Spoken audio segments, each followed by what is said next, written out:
प्रिय शिक्षक भाई और भौणी मानू नमस्कार। अंतर्जातीय मातृभाषा दिवस उपलक्षे सुंदर भाषण टी प्रस्तुत करिछि। आशा करुछि भाषणटी पसंद आसिबो।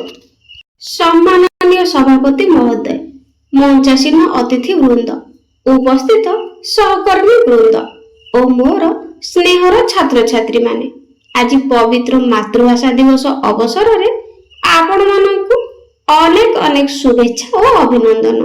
निज मातृभाषा निज माँ समान, यह ही जड़े मनुष्यर असल परिचय। मातृभाषा केवल एक जोगाजोगर माध्यम नुहे, बरं यह आमर परिचय एवं संस्कृतिर मूलदुआ। नेल्सन मंडेला भाषा रे, if you talk to a man in language he understands that goes to his head, but if you talk to him in his mother tongue it goes to his heart।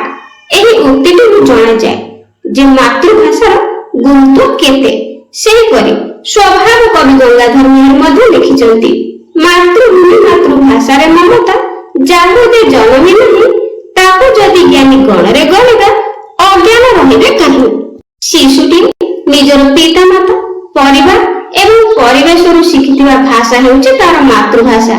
व्यक्तिटी हृदयर आवेगकु तथा निजर मनर कथाकु निज मातृभाषा साहाय्य रे जेते सहज और सुंदर भाବରେ अन्यମାନଙ୍କ आगे प्रकाश करिपारे, अन्य कौनसी भाषा रे ताहा सहजरे संभव होई नथाय। मातृभाषार उन्नति होई परिले जाय गोटे जातिर उन्नति होई थाए। एही दिवसटी पालन करिबा पछरे बड़ बलिदानर इतिहास रहिछि। 1952 मसिया फेब्रुआरी 21 तारिख रे बंगाला भाषा को निजर अधिकार देबा पई ढाका ठारे अनेक छात्र शहीद होइथिले। सेमानक त्याग को सम्मान जणाई यूनेस्को 1969 मसिया रे एही दिनकु अंतर्जातीय मातृभाषा दिवस भावे घोषणा करथिले।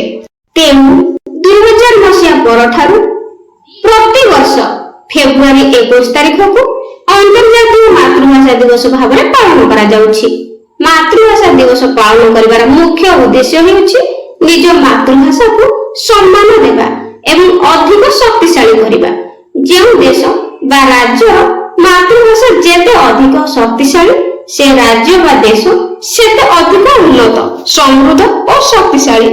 आम मातृभाषा ओडिया एक अति प्राचीन एवं समृद्ध भाषा। यह भारतर अन्यतम शास्त्रीय भाषार मान्यता पाइछि।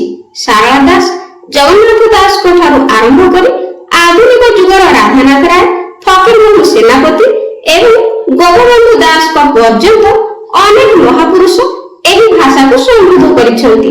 तेणु आजिर पाश्चात्य और आधुनिकता प्रभाव रे निज भाषा को भूलिबा उचित नुहे। अन्य भाषा शिखिबार कोनोसी असुविधा नहीं, किंतु निज मातृभाषा को अवहेला करिबा अनुचित। तेणु आमे समस्ते आमर दैनंदिन कथाबार्ता रे ओडिया भाषार सठिक व्यवहार करिबा, निज भाषा प्रति गर्व अनुभव करिबा।